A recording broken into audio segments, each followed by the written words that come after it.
Welcome back. Just a quick look at the market, which is still nursing a cut, but it's lesser than how we opened. Now it's about 60 points lower on the Nifty, a little bit of a red on the mid-cap and the Bank Nifty as well. So that's the market for now.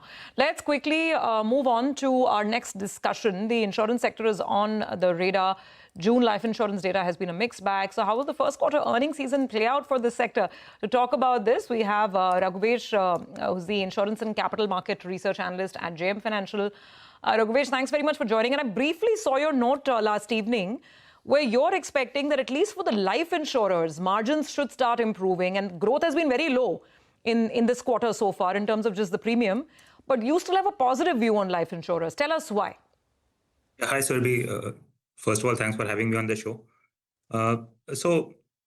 Coming to growth, as you mentioned it. So last year, the first 2 quarters, growth was very strong for the private sector. In life insurance, 24% YOY, which is much ahead of the historical trend of around 15-16% growth. On that base, the growth is optically looking low in this year. If we look at a 2-year CAGR, the growth is pretty fine at around 15% for the private sector. The expectation is as the year progresses, the YOY growth starts looking better. And we have already seen that in the first 3 months. Yesterday, the numbers which came out, the private sector itself delivered around 13% growth in the individual business, which is, again, moving towards our trend of a yearly expectation of somewhere around 12 to 13% growth for the sector. And that is largely in the price, is my sense. On the margin front, last year, the growth actually came with very strong sales of market-linked ULIP products, which are actually low margin for the insurance companies. As the mix of products moves more towards return guarantees and pure risk products, the expectation is margins should improve as the year goes on. But for a company like, say, HDFC Life, I mean, in a tough year, so far this calendar year 2025, stocks already up 25%. It's done better than a lot of other large cap Nifty companies, right? How much of this is in the price? And from here on, what is the trigger? Margin improvement? If so, how much improvement? Will it be first quarter? Will it be back-ended? Yeah, so actually the last year, the price action was pretty muted for the sector, despite the strong growth, because of concerns around, first, the surrender norms, which were updated by ADI.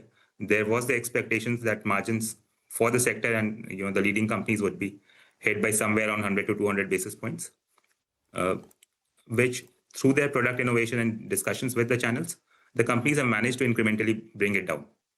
Secondly, there was a lot of concerns around how the bancassurance sales will pan out. Now, all these life insurers, the larger ones, except for LIC, are bank-led and get a decent portion of their premiums from banca. So with that concern now easing out, we have seen the leading companies come out and suggest that they're looking at, say, 10 to 13%, 14% kind of growth from the banca channel. And when we look at the on ground, we see that even the brokers, the agents, they are pretty positive on growth outlook for the year. So that has translated into good price action for, say, an HDFC Life. If I look at historical valuations, it's still below the mean since its listing. From here, we are looking at, say, somewhere around a 15% growth, a slight improvement in margins as the company invests for the future. And with that, we expect a slight improvement in terms of the valuations, somewhere around 2.6 times at this point, which gives a good 10 to 15% upside. Okay, so still looking at some upsides in these life insurers. Got that. Raghvesh, let's talk about general insurers as well. Tell us, what do you like here? Where could, or which is the company which could see the best growth? And do you prefer overall general insurers or the standalone health insurers? Because I think overall motor third party is a big talking point, the revision in rates. So give us your views. So the general insurance sector has actually done well in terms of growth, better than life insurance.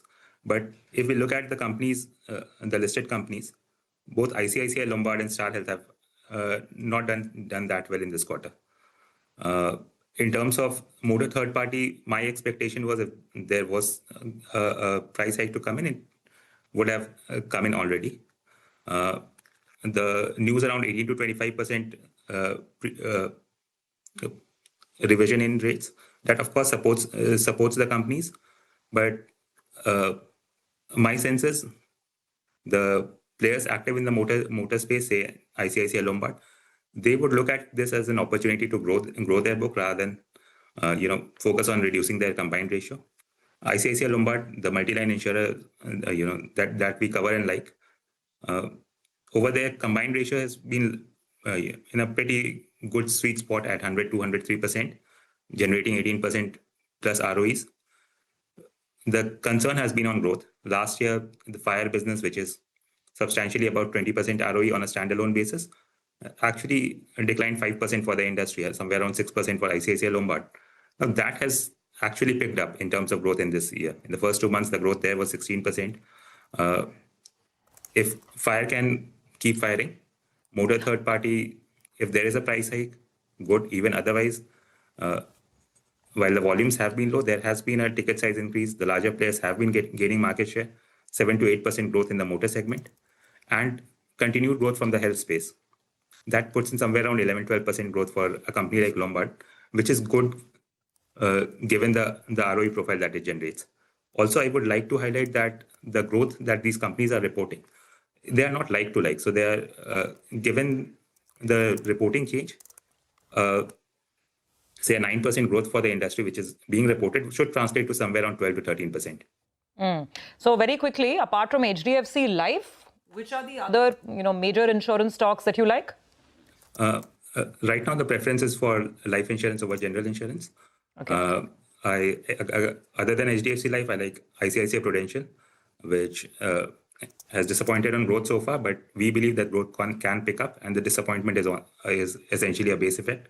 We also like Max Financial, which has given strong shareholder returns, but we believe there's room for much more. Okay, so going for the life insurers topics at JM Financial over there. Thanks very much, Raghvesh. Good to get that perspective. So we're all prepped up for the Q1 insurance earnings season. Well, with that...